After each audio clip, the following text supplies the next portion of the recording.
Isa na namang panibago ang ating natulungan. Isang single dad na nagtataguyod ng 2 anak na babae. Labis akong naawa nang makita ko ang kanilang kalagayan. Sa pagpasok ko sa kanilang bahay ay labis akong naawa. Dahil ang kanilang bahay ay napakaliit at walang maayos na pader. Tara mga kalingap, panoorin po natin ito at huwag kalimutang mag-like, share, subscribe.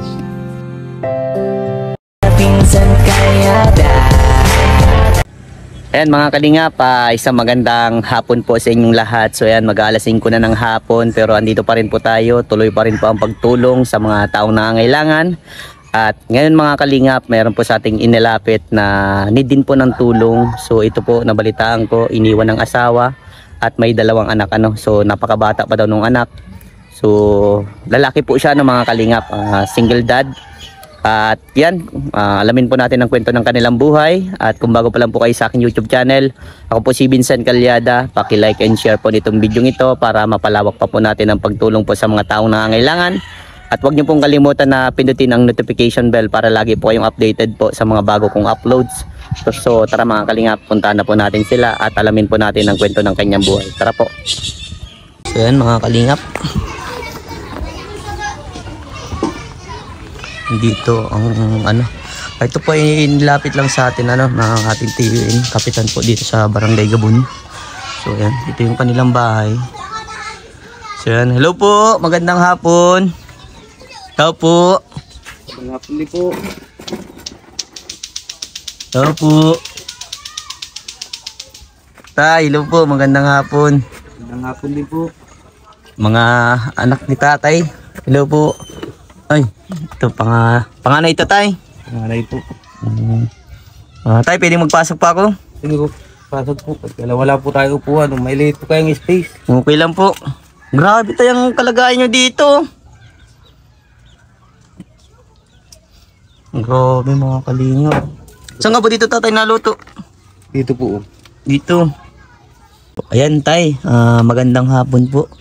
Magpapakilala po ako ako po si Vincent Calyada, isang charity vlogger po mula sa Team Kalingap So ayan, tay, anong pangalan niyo po?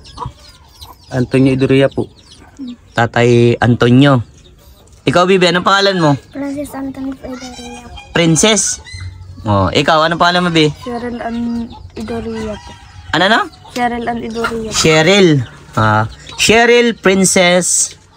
Kinagagala ko yung makilala Tatay Antonio. Ako po ay isang charity vlogger mula sa Team Kalingap. Okay lang po ba Tatay Antonio na itong bidyong ito ay maglabas po sa YouTube, sa social media? Dahil dito po ako kumukuha ng pantulong po sa mga katulad nyo po Tatay na nangangailangan ng tulong. Okay lang po ba Tatay? Okay lang po. Sa inyo Princess, okay lang ba sa iyo Princess? Sa iyo Cheryl, okay lang? So ayan tay, sa unang bungad ko nung makita ko ang bahay ninyo, labis na po akong naawa sa kalagayan ninyo. Matanong ko lang tatay, ano po ba ang trabaho nyo po? Wala po ako ngayon trabaho. Minsan po na-extra lang po ako sa construction. 400 ang araw. Minsan wala naman. Minsan wala naman. So kailan ka po ngayon nawala ng trabaho po? Nung isang araw lang po. Nung isang araw. So paano po yung pangangailangan ni Princess ni Cheryl? Katulad nga po sinasabi ko ngayon, sila po ay di nakakapasok. Ay, di po sila nakakapasok. Po. Kulang-kulang. Saan po ano po ba ang kulang nila sa gamit? Kulang din po sila sa gamit pa. Sa pang araw-araw pang gargastos nila pag mapasok. Sa panggastos po sa pang-araw-araw. Hindi ba kayo nakakapasok Cheryl at saka bakit di kayo nakakapasok? Ito po kaya Santa Cruz napasok. Anong year mo na ba Cheryl? Grade 7. Grade 7. Ikaw Princess? Grade 3. Grade 3. 3 o 2? Ay 2. So yun nga, malaking problema talaga yan tay kung hindi po sila nakakapasok. Alam niyo ba tatay na ang kalagahan ng edukasyon napaka-importante po para sa mga kabataan na katulad nila. Kasi tay kung hindi po sila makakapagtapos mo ng pag-aaral, sila din po ang magsasakripisyo balang araw. Sila din po ang mahihirapan. Kaya kayo, Cheryl, Princess, tandaan niyo itong sinasabi ni Kuya Vincent ha. Napakahalaga ng edukasyon, tandaan ninyo yan. Kaya dapat mag-aral kayo, magsumikap kayong makapagtapos. So, ganun na nga. Gaya na nga sinasabi ni tatay, wala kayong katulad niya, walang pera. 'Di ba? Walang maayos na trabaho.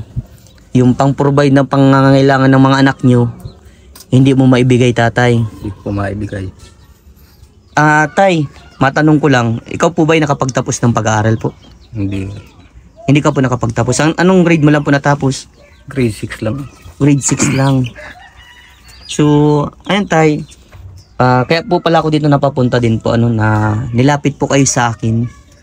At nagtanong-tanong ako kay Kapitan. Tiyo ko po kasi yung Kapitan dito sa Gabon eh. So, nilapit kayo. At ayun na isa po kayo sa tinuro sa akin na kayo daw po ay nangangailangan ng tulong. At nang pagpunta ko nga dito, tatay, talagang deserve nyo naman talaga pong tulungan. Grabe mga kalingap po. Wala po talaga ito, walang dito, walang maayos. Talagang baklas-baklas na talaga po. Tas sira pa yung dingding nyo talaga, tay. So pag umuulan dito, Tatay Antonio, talagang Natulo po yan. Kaya nilagyan ko po ng trapal. natulo po. So dito na kayo nagkakasyang tatlo. Opo. Grabe. So paano yan, tay, ngayon po na wala po kayong trabaho? Paano yung pang-araw-araw nyo? Paano yung pangangailangan ng dalawang mong dalagang bata? Nangihiram-hiram na lang po ako muna dyan. Nangihiram ka po. So paano po yun? Hindi maiipon po yun. Magkakaroon ka ng utang, tay. Pag may trabaho naman po binabayaran ko naman po. Pag may trabaho, binabayaran mo. So wala ka na po bang ibang pinapasok ka na trabaho, tay? Wala po. Nagkakakitaan. Wala na po. So paano ngayon, tay, ang diskarte mo po? Wala, kaya ako naroon doon sa kabila kanina. Mayroon sana akong bigas. Mayroon pa sana pong bigas. So, ay tay, may matanong ko lang. Asan po ba yung asawa mo, tay? Wala na po, iwalay na po kami. Iwalay na po kayo. 6 years na po kami mahigit iwalay. 6 years na po. So, yung magulang po ba nila, yung nanay nila, nagko-contact pa ba dito sa inyo, sa dalawang bata? Hindi na po. Hindi na po. Grabe. So, ibig sabihin, ilan taon ka na, Princess, ngayon? 10. Di 4 na taon si Princess nung iniwan ka dito. Grabe, tay. Paano mo nyo po yun nakakayanan, tay, na ikaw single dad, pero pilit nyo pong kinakayanan lahat ng pagsubok para sa dalawang mong anak? Paano mo nakakayanan, tay? Saan ka umuhugot ng lakas? Hugot pa akong lakas yan sa dalawang bata lang din po. Pag kahit ako po di magkain, basta yung dalawang bata ay nagkakain, ayos lang po sa akin yun. Para sa masuportahan mo lang po yung anak niyo. Kaya po. So, ikaw, Cheryl, ano ba yung kailangan nyo talaga dito? Ano yung need nyong tulong? Cheryl. Salita ka, ate. Anong, Mapagawa po itong bahay. Mapagawa po itong bahay. napagawa ang bahay ninyo. So, sa school, yung mga kailangan nyo sa school, Mga gamit po. mga gamit sa school, kulang ba ang mga gamit nyo? Opo. Ikaw, Princess, anong kailangan nyo dito? Ang ganda ni Princess, may dimple, ang cute. Anong kailangan nyo dito? Napaayos ko itong bahay. Mapaayos ang bahay nyo. So, hayaan nyo na kapag mayroong biyaya pong dumating, tatay, dadaling ko po dito. Talagang deserve nyo po talagang tulungan, tay. Salamat po. Kahit light material lang sana, tay. Opo. Yung plywood lang ang panggilid, po. Yan po ko nag-aangad na malaki ang bahay. Basta paayos lang po ito. Mapaayos lang bahay nyo. Kumbaga, kinikita mo, tatay, kakarampot lang po. Kaunti po talaga. Kaunti. So, sana sa ngayon, tatay, meron kang trabaho para ma-provide ng pangangailangan ng mga anak nyo. Pero gaya nga nasabi mo, tay, hindi ka makapasok sa ibang sa mga gagandang company para magkaroon kang trabaho, di ba? Yung nga po. May trabaho, may tatrabaho ng po sana po. Ang problema po yung dalawang bata. Wala po Ah, mag-aasikaso. kumbaga, meron ka naman po tatrabaho. Saan ka sana po magtatrabaho, tay? Kulasi po. Sa Kulasi. Napakalayo nun, tatay. Alam ko yun. Ang layo nun. Di matagal ang uwian mo niyan, tay. Uwian sana, mga hapon. Kailang Kaso gagabihin ka na dito pag uwi niyan. gabihin, hindi ko maasikaso yung dalawang bata. Po.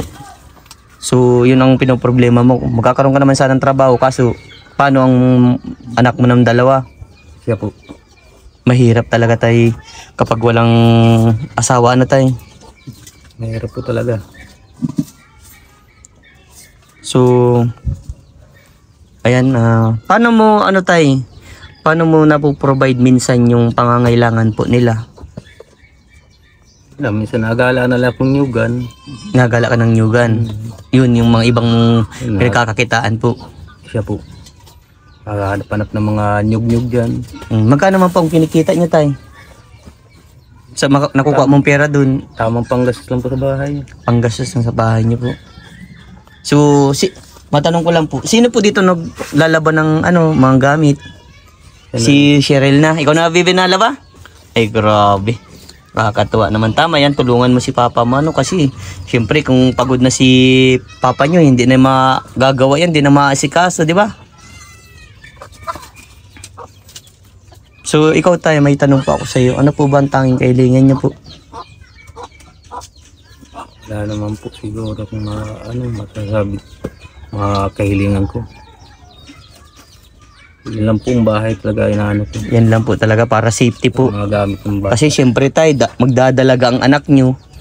Mahirap yan kasi syempre kung paano kung wala ka tas ganito, bungad na bungad. Pwede di cut nga dito, pwede na maglusot tatay oh. Alos nga po ako dyan. Yun tatay ang gusto mo mapaayos ng bahay nyo po. Bahay lang po.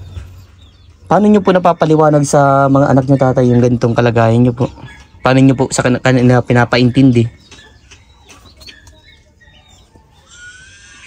Wala po buga. Hindi man po ako nagsalita sa kanila. Basta pag lang po. Pag hapon na, or uwi mo na lang din po yan. Hindi mo ba sila sinasabi na anak, pasensya na, ganito ang kalagayan natin. Pasensya na kasi si Papa hindi nakapag-aral. Ganun ba tayo, pinapaliwanag mo sa kanila yung mga ganyan bagay po? Sinasabi ko rin po sa kanila, sabi ko sana magtapos kayo. Ang problema po nga talaga sa amin, talagang pira lang po talaga. Sa pera, ang Gusto pinaka-problema. po magparasok niya, kailang problema, panggas nila sa pang-araw-araw po baga pumapasok sa school. Po. Yun talagang pinaka-problema tayo. Yan po.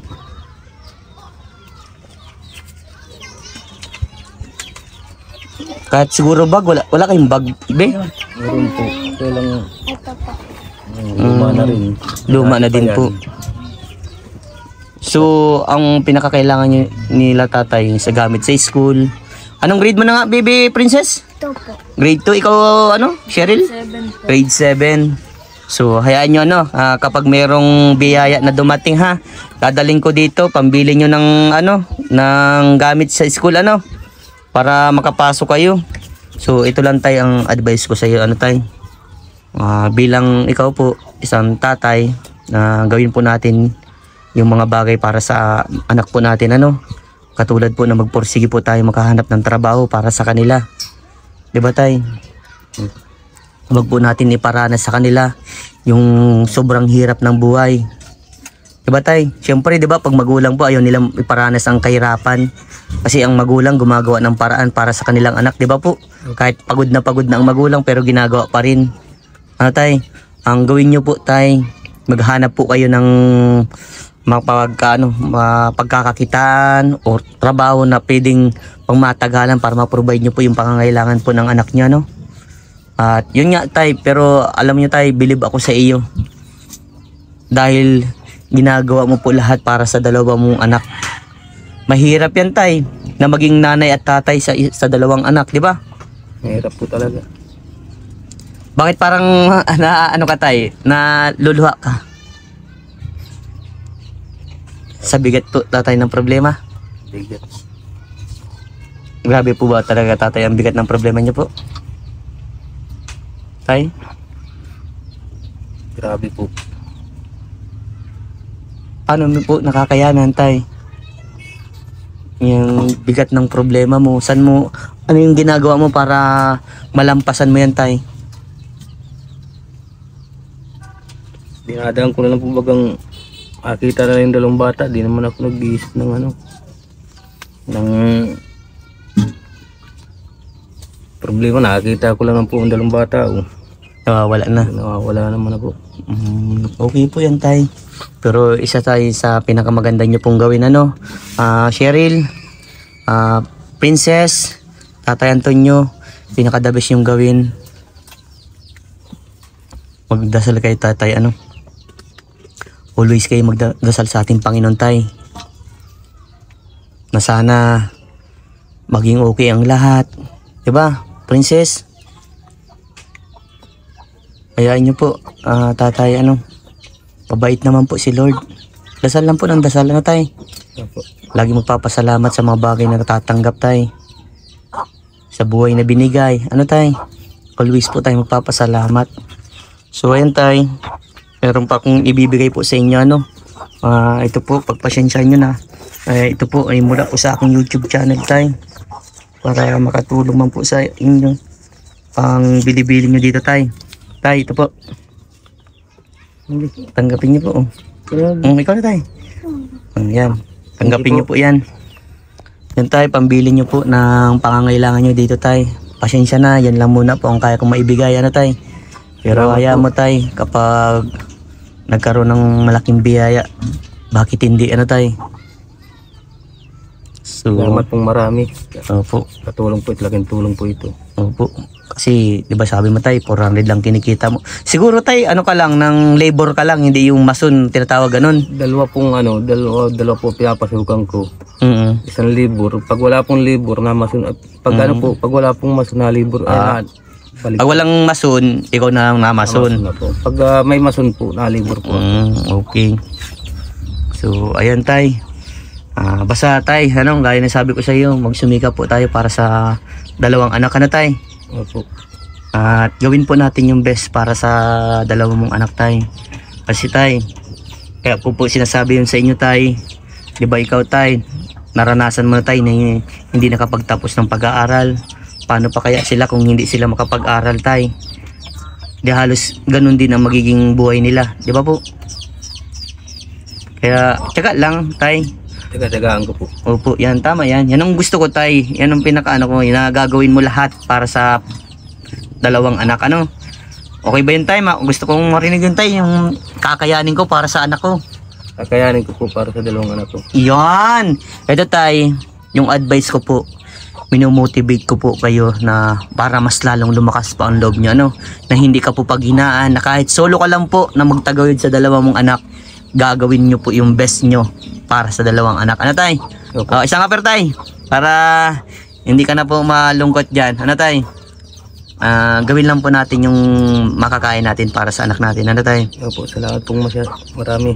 Opo, muli ako si Vincent Calyada, isang charity vlogger po mula sa Team Kalingap. Kinagagalak ko kayong makilala, tay. At lagi lang kayo mag-iingat, Cheryl, Princess, Okay, tay, sige po, salamat po sa inyo. Salamat din po. Okay, mag-iingat po kayo. So yan, mga Kalingap, grabe po yung kalagayan nila Tatay Antonio, nila Princess at ni Cheryl, na kung makikita nyo po yung kanilang bahay ay sobrang nakakawa po. At yan, tuluan na daw po. Tapos walang maayos na yung pader nila, so talagang sira-sira. At sana po matulungan po natin sila, at sila din po ay deserve na matulungan. Mahirap po sa isang single dad na ganun po, na syempre nagsasakripisyo din po yung tatay, naghahanap ng maayos na trabaho. Pero gaya nga yung sabi niya na isa po siyang labor, minsan mason lang po, tapos kakaunti lang po yung kakarampot lang po yung kinikita. So ayan po, sa mga gusto pong tumulong, andyan po ang aking Facebook page, lalabas po dyan. Message nyo po ako, at yan, kung bago pa lang po kayo sa aking YouTube channel, ako po si Vincent Calyada.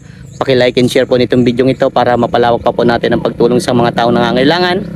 At huwag niyo pong kalimutan na pindutin po ang notification bell para lagi po kayong updated po sa mga bago kong uploads. At hanggang dito na lang. Diyos mabalos, sendong gabos. Mag-ingat po tayong lahat. Bye-bye po.